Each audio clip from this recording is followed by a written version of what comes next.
tema de la unidad, ¿verdad?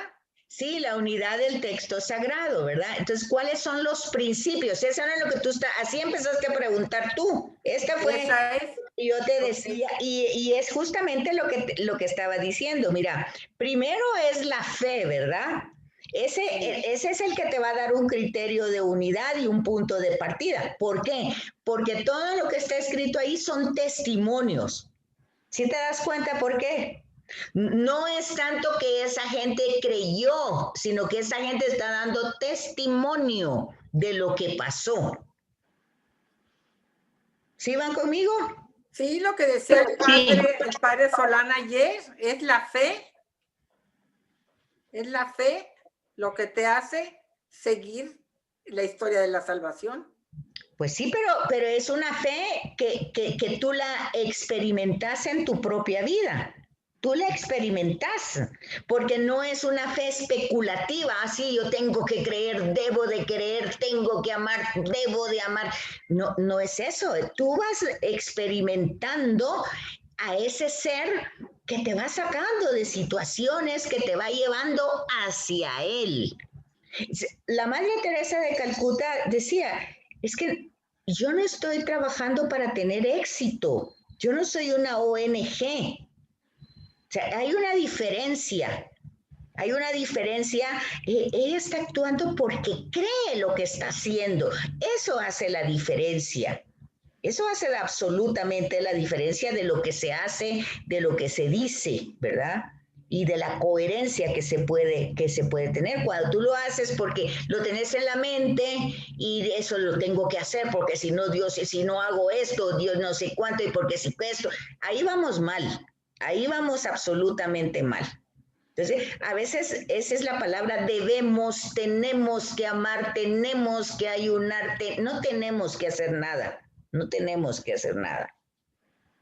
Si nosotros entendemos nuestras limitaciones y nos damos cuenta de nuestra incapacidad de superarlo, entonces utilizamos herramientas para superar esa situación. Por ejemplo, si yo soy golosa y me encanta, bueno, pues yo digo, aprovecho este momento para no hacerlo, porque de veras eso me daña mi salud, daña mi relación con los demás, incluso daña mi relación con el Señor. Entonces yo voy a tratar de ir un poco ayunando con el sentido que da la fe de compartir lo que tal vez tanto me gusta a mí con otra persona. Ahí va el tema de la caridad, del acompañamiento, de los procesos, ¿verdad? Y por supuesto es una penitencia porque, ay, pues yo quisiera, ¿verdad? Porque me gusta, pero entonces yo lo ofrezco con amor. Es un sentido absolutamente, por ejemplo, ahorita hay algo que pasa, se acabó el ayuno, bueno, o sea, qué locos. Cuando hay fe, sabemos que siempre vamos a tener que, a veces, por ejemplo, ¿qué puede ser un ayuno? Decir, ay, estoy angustiada porque mi hijo no me llama y a tener, pues digo, bueno, Señor, pues acompáñalo en sus procesos y en lugar de estar ahí fastidiando que dónde estás, que qué estás haciendo, que por qué no llama. Entonces hay muchas maneras donde uno conoce cuál es la parte, como diría el dicho guatemalteco, de qué pata cojeas. Y entonces, si cojeas de esa pata, pues entonces ayúdate con la herramienta. Y entonces el ayuno es una herramienta. Eso te causa una especie de dolor, por supuesto, esa es la penitencia que le ofreces. Y si ayunas algo, quiere decir que no lo estás consumiendo, eso lo puedes compartir y esa es la caridad. Así de sencillo. Pero todo eso parte de la fe. Y esa fe da el criterio de unidad y da el punto de partida en todo, en ir a misa, en rezar el rosario, en todo. Es el punto de partida de la fe. Pero ¿fe de qué? Que si rezo el rosario ya no me voy a enfermar o no. De la fe que Dios actúa, que Dios salva, que lo ha hecho siempre y lo va a seguir haciendo. Ese es el tema. Y luego, ese es el eje también, porque es Cristo. Ya tanto amó Dios al mundo que dio a su Hijo, que se hizo el humano para salvarnos. Ya más no se puede hacer. Entonces, sí, ese es el eje central. Y entonces vemos ya lo que hicieron los primeros cristianos de ir encontrando en lo que estaba escrito. porque no había nada escrito nuevo con Cristo. Ese fue el proceso muy posterior de escribir a partir de Cristo. Entonces ellos empezaron a querer comprender a Jesús de Nazaret a través de lo que estaba escrito. Entonces, y no, lo que estaba escrito en el tiempo de Jesús de Nazaret, pues no es que fuera Viejo Testamento, sino que simple y sencillamente era lo que era lo que había. Y a partir de él se va a reflexionar él como cumplimiento de todo lo que había, así lo van a comprender las comunidades cristianas, y entonces van a ir reivindicando a Jesús su muerte, su entrega amorosa, y entonces lo van a ir viendo como cumplimiento de todo el acto salvador que Dios había tenido en la antigüedad. Entonces llegó a su culmen con Cristo, se sigue desarrollando en la comunidad, o sea, en la iglesia, ¿verdad? Y entonces se va orientando a cada grupo. Y definitivamente es la acción del Espíritu, o sea, la promesa de ese Jesús que sigue actuando en nosotros, o sea, ahora ¿dónde? En la iglesia. Entonces, ahí están los ejes. Aquí en esta parte del Espíritu Santo y del eje central de Cristo y todo eso, ya aparecemos nosotros como comunidades seguidoras, ¿verdad? Y por supuesto, ayudadas tanto en la antigüedad como hoy por ese espíritu que acompaña siempre. Entonces, ahí es donde nosotros encontramos la unidad. Y vuelvo a repetir, aunque sea una necedad, es una unidad de salvación. Eso es y cuando decimos Jesucristo es el mismo ayer, hoy y siempre, es porque siempre ha salvado, siempre salvó y siempre salvará. Por eso cuando la gente dice estamos en los peores momentos, se han perdido valores, no es cierto. Estamos como todas las generaciones con cosas positivas y cosas negativas, y Dios es lento en la ira y rico en misericordia de generación en generación. Quiere decir, de época en época, de nuestros bisabuelos, tatarabuelos, abuelos, papás, nosotros, cada generación ha tenido todas sus circunstancias humanas y Dios ha sido fiel siempre. Así es que ahí es donde va muy, muy motivador el tema de la escritura, realmente, cuando se conoce el tema soteriológico, o sea, de la salvación, que ese es el tema que da la unidad. ¿Y quién es el que lo da? Pues Dios. Entonces aquí dice, la unidad de la Biblia es sencilla, absolutamente sencilla. Como Dios, y basta como su creación. Es tan sencilla como Dios y basta como su creación. Fíjense, ponen una analogía interesante. Es muy sencilla, como un granito de mostaza, como una levadura. Es así de sencilla, pero es basta. Todo lo que hace la levadura, lo que hace es esa semilla. Entonces, y aquí lo pone, ¿verdad? Pues sencilla, como cualquier mosquito que ustedes puedan ver ahí molestándolos, pero basta como todo el universo, todo el cosmos. Así es Dios, ¿verdad? Entonces, fíjense que hay muchísimos ejemplos de personas que encuentran esta verdad en una gota de sangre, analizando una gota de sangre, ven un mundo ahí, un mundo microscópico, pero eso les basta para entender la grandeza de Dios en una cosa tan sencilla como una gota de sangre. Otros en una hojita, un biólogo, otros cuando ven una roca y ven las ceras y la estudia y lo entiende. O sea, cada quien va a descubrir a Dios toda esa sencillez y esa vastedad en lo que realmente le apasiona. En lo que realmente le apasiona. En su pasión va a encontrar la verdadera maravilla, porque ahí se va a maravillar con todo lo que pasa, ¿verdad? No sé si me captan lo que les estoy diciendo.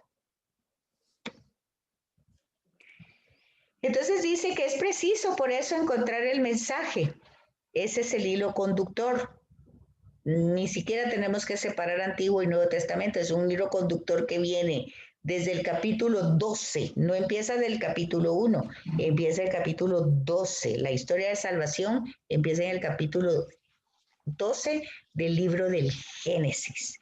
Y es un hilo conductor que va guiando e iluminando la historia de Israel.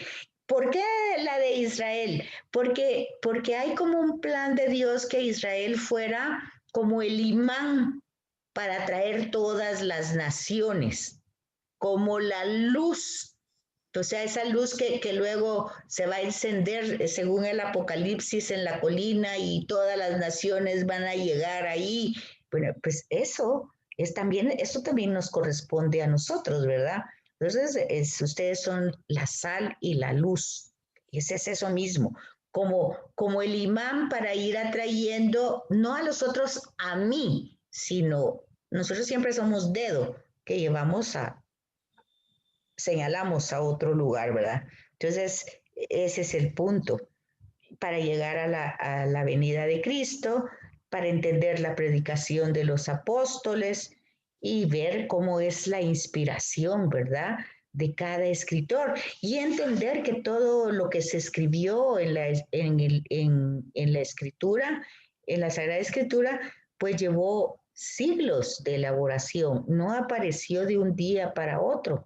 Entonces, es sencillo si tenemos la clave que es la salvación. Es muy complejo si nosotros le queremos dar otro sentido a la forma literaria que se está hablando, porque entonces nos salimos del contexto y del texto.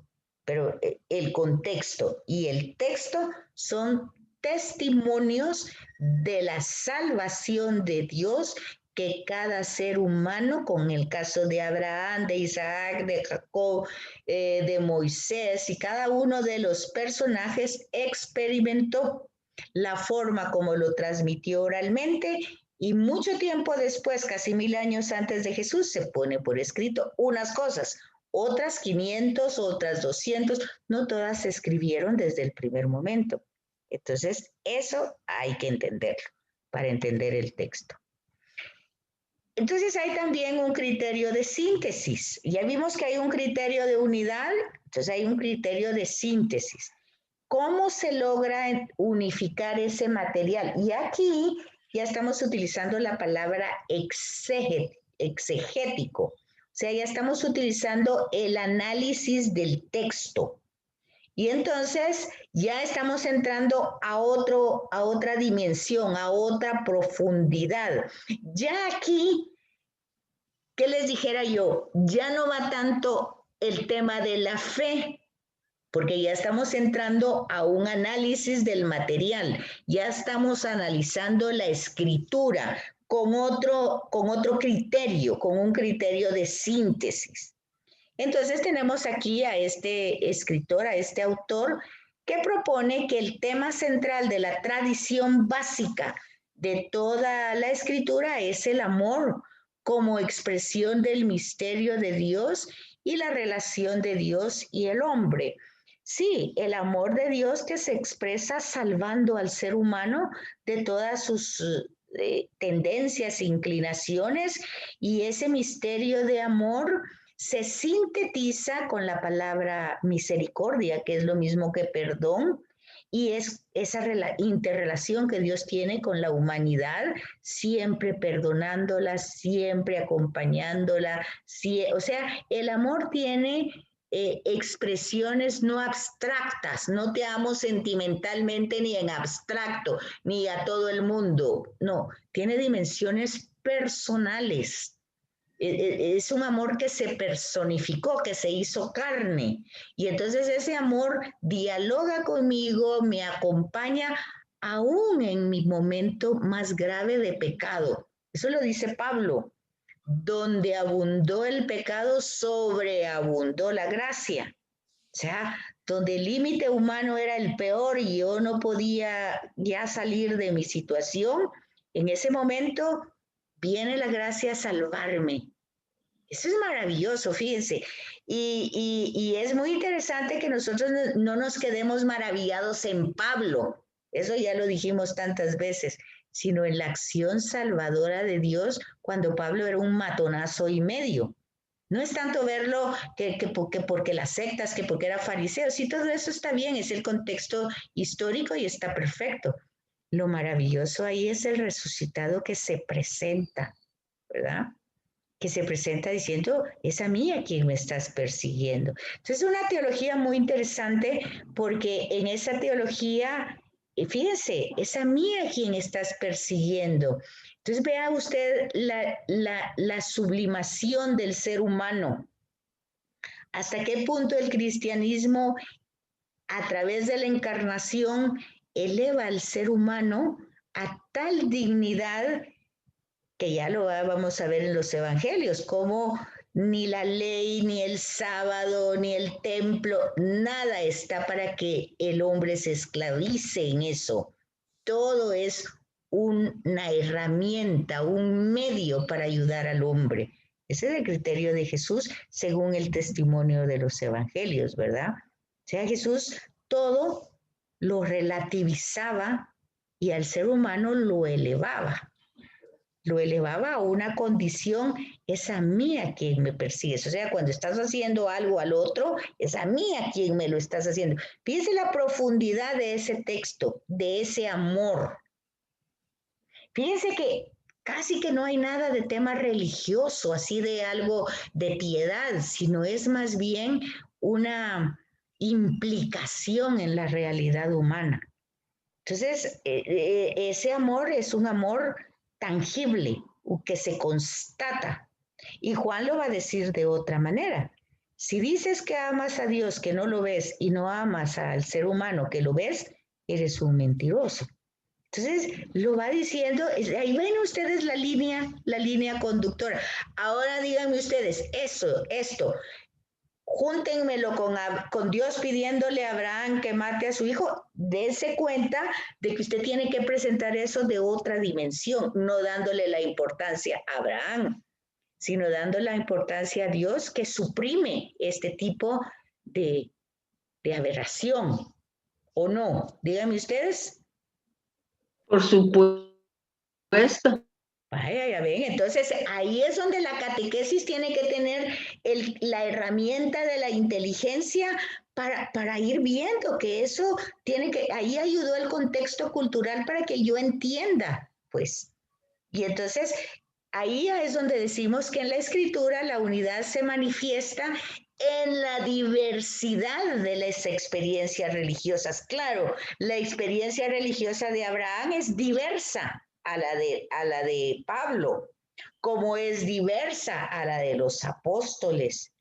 Pero al final de cuentas, cada quien en su diversidad da testimonio de que verdaderamente Dios es quien dice el escrito que es.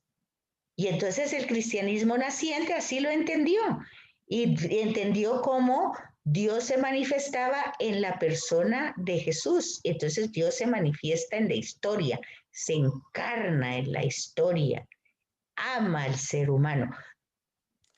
Junten esto con la lectura del diluvio y le pesó a Dios haber creado al hombre y quiso destruirlo con un diluvio. Entonces ahí van a encontrar que hay una cosa diferente y otra cosa diferente. No hay una cosa diferente, hay una narración diferente, pero el mensaje es el mismo, porque al final el ser humano no quedó destruido, si no, no estaríamos nosotros aquí. O sea, la mayor evidencia de que la humanidad nunca ha sido destruida es que yo estoy hablando con ustedes. ¿O no? Sí. Entonces ahí también es donde vendrá Pablo y dirá, ¿qué me puede separar de ese amor salvador de Dios? La muerte, la pandemia, la enfermedad, la pobreza, nada puede separarme, porque es un amor que salva a cada rato. Bueno, oye, Zaida, hay una palabra que no entiendo que dice, el padre Sedlas Speak propone una idea que de la tradición básica. Ah, Nunca le daba yo vueltas. Porque la tradición básica fue la tradición oral. Eran los testimonios orales que cada quien tenían de distintas experiencias y en distintas culturas. Entonces era la tradición básica, era la tradición oral. Entonces él dice que el eje de esa tradición básica es el amor, pero ahí lo deja él solo dicho muy abstracto, ¿verdad? Como una expresión del misterio de amor de Dios y la relación de Dios con el hombre. Pero no es un amor abstracto, es un amor patente, tan patente que sacó toda la sangre hasta que le salió agua, tan patente que sufrió hasta la última consecuencia, tan patente que se murió por nosotros. Entonces es un amor hecho carne, hecho realidad. Y eso manifiesta la relación que hay de amor entre ese ser al que nosotros llamamos Dios y nosotros los humanos. Es un ser que no escatima nada. Ni siquiera es un ser que está pidiendo que lo adoren, que lo quieran. Así no es, como, como dijo un joven la vez pasada, ¿cómo se llama? Ah, narcisista, dijo. Ay, no, pero ese Dios es narcisista, solo quiere que todo lo hagamos para Él, que lo amemos a Él, que lo conozcamos a Él. No, no es eso. No es un Dios narcisista que quiere ahí que estemos doblegados. No, quiere que seamos unas personas de ojos abiertos, despiertos, que descubramos su amor en todo y en todos y a cada instante. Ese es el Dios de la Biblia, en todos lados. Pero si nos quedamos en las ramas y en los géneros literarios, pues vamos a encontrar la forma que utilizaron para contarlo y no es muy buena para nuestra época porque han pasado varios siglos. Ellos lo hablaban de esa manera y hoy eso no es muy buena. Entonces, la teología bíblica, al organizar el conjunto de la revelación, nos lleva a formar un todo coherente. Pero sí hay que dar esa pequeña ayudadita, ¿verdad? De cómo encontrar esa coherencia, porque si no nos quedamos por todos lados. Bueno, no sé si tienen dudas, preguntas.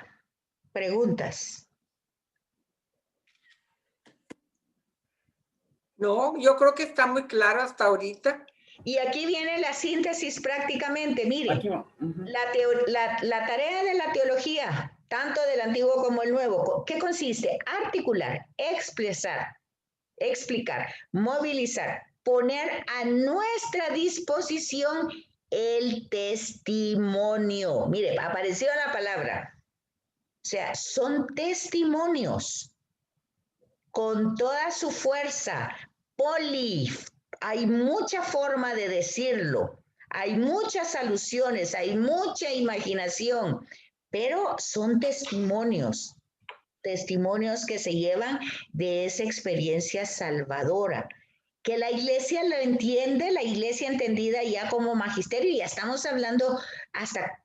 Ustedes oyen al padre Solano, cuando él habla, esto pasa 3 siglos después, 4 siglos después, esto se hizo en el concilio de Nicea, de Constantinopla, casi 400 años después, ¿verdad?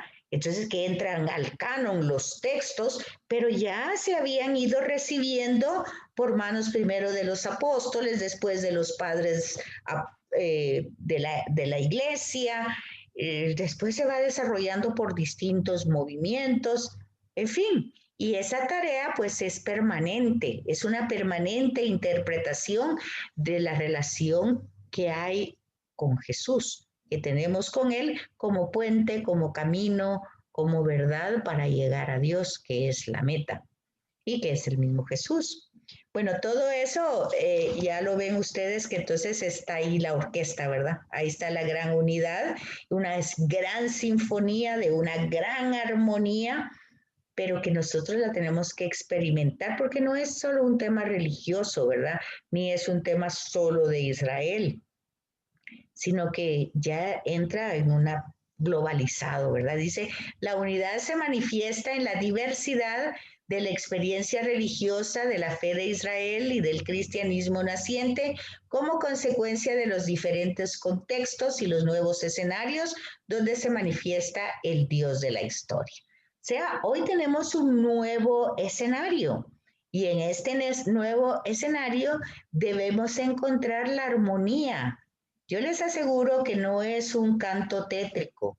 Hay mucha belleza en todo lo que está pasando, pero también hay mucho dolor. Pero entonces hay que armonizar ambas cosas. ¿Y cómo se logra?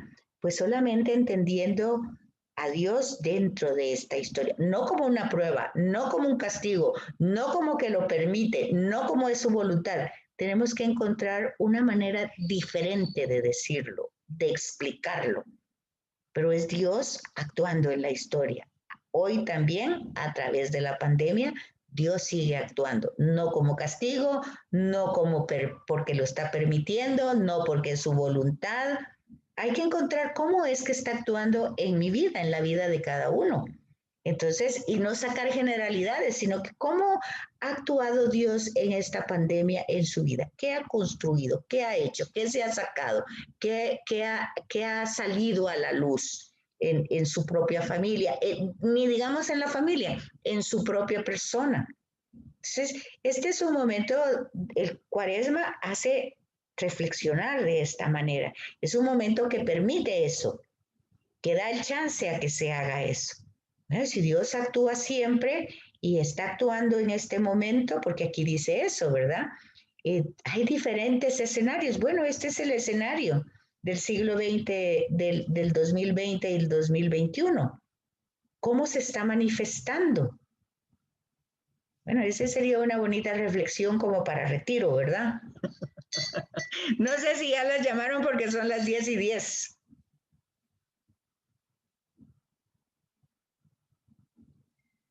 ¿O ya se fueron?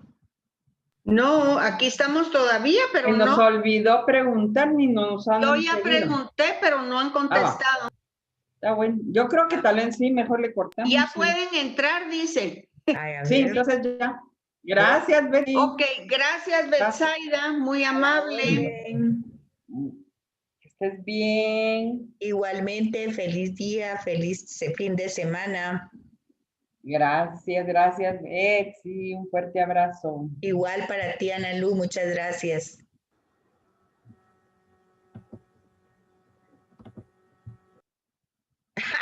¿Y la sucia hasta ahorita va a entrar o qué?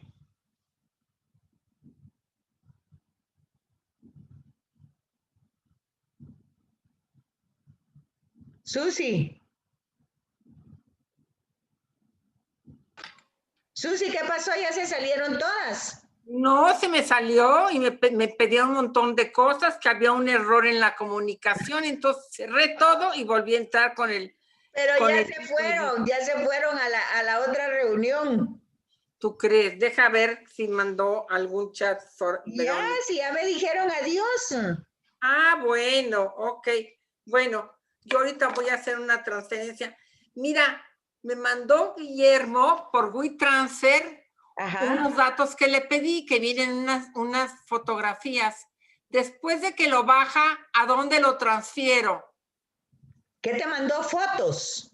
Me mandó fotos y texto. ¿Y tú qué quieres? ¿Imprimirlo? No, quiero guardarlo para luego hacer la historia de la iglesia, pero no lo logré. Cuando me pida dónde mandarlo, ¿qué le pongo? ¿A la pantalla mejor? Ah, lo puedes poner al escritorio, ¿sí pues? Ok, eso voy a hacer. Y ahí Ok, pones guardar, y ahí pones guardar. bueno, ok. Gracias, Betsaida. Un besito. Igual Nos para vemos ti. hasta las 1 voy a ver al padre, Juan. Ok. Bye. Feliz fin de semana. ¿Tu familia bien? ¿Tu esposo está bien? Mi esposo está muy bien. Gracias a Dios. Anoche mi sobrina con la que rezamos el rosario, uno de sus hijos, compañero de uno que tiene COVID, estaba con dolor de estómago, con dolor de garganta. Se fueron a hacer la prueba del COVID. Vive en Miami, pero ya me dijo que amanecieron bien, así que me quedo tranquila. Mira qué guapa estás, tener re lindo tu pelo. Me quedó muy oscuro, pero está mejor porque luego me Está queda muy muy bonito. transparente. Fíjate que se te mira muy bonito. Gracias, Betsaida. Igual tus canas. Ah, mis canas, sí, ahí van. Bueno, feliz fin de semana entonces. Igualmente, gracias. Un besito. Igual para Adiós. ti.